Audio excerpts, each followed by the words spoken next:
Membro Parlamento Nacional, deputado Lídia Norberta levanta assunto e uma FUCUM Parlamento Nacional e a sessão plenária segunda-feira semana Durante a sessão plenária, deputada Lídia Hatuir, acontecimento acontece quase tucunenda grupo organizado é maiho careta marca Suzuki Muting, Siraho e Simbot, Coco Rapara Careta, atudada Labare, mas bela consegue, tamba comunidade Sira salva te Labare.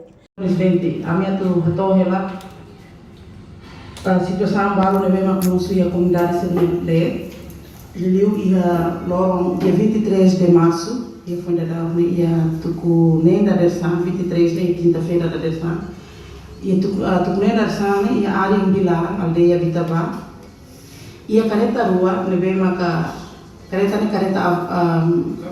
que tuang Suzuki daqui na rua. Ia na bar senhora Ida, coselanya oan, e depois tinha data tanya oan Ida. Quando lá tumba ia gudang perisos niang careta rua ho ema mesak físico de para atu naplavari. Então, se a laiva comunidade só tem laiva comunidade se maka ho dihetan tu mas quando mais grupo de nen lailaku.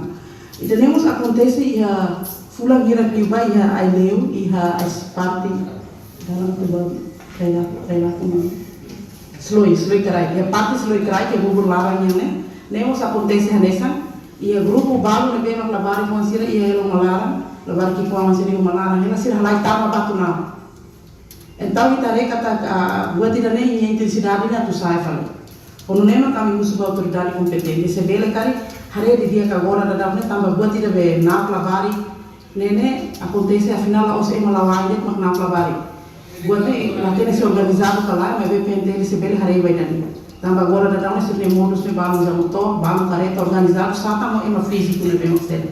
Tamba nema que agora é timor lara ne não se divilar, ne força de nós outros vai lá, ema agora matau, ita quando careta ne wansi na busing ne busing valio, ali ma de dala ne pidano. E o subir na lama se mas agora bele se bele tá mata mas se nenhuma. Tamba ita rego tira ne acontece e a autoridade se bele ne bele. Hatamba questão Ministro Assunto Parlamentar no Comunicação Social, Francisco Jerônimo Katak, governo se resiste caso onde continua hato oba parte relevante. Husumos ba parte segurança, atuna fatin assegura comunidade Sira, tanto ia aldeia, bairro, no suco Sira, onde comunidade labele pânico, o problema idene.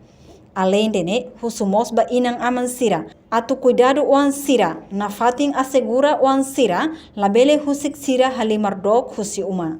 Reportagem Melda Fátima, Televisão Timor Post. Janela informação ba ema hotu. Atu reta informação atual diakliu kita haluha. Haneham botão subscribe, like, halo comentário no farretutang ba media social hotu.